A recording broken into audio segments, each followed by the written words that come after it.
Fractions, ratios, and percentages seem to be the biggest stumbling blocks for so many students. And a lot of that, there's been a lot of research done actually on how students are basically taught by learning whole numbers first.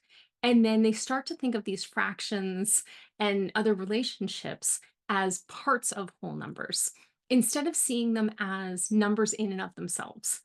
I've seen some really good research and studies that have looked at really teaching these concepts on a number line in relationship to whole numbers. So even thinking of whole numbers as fractions, any whole number can be written as a fraction by simply putting it over one.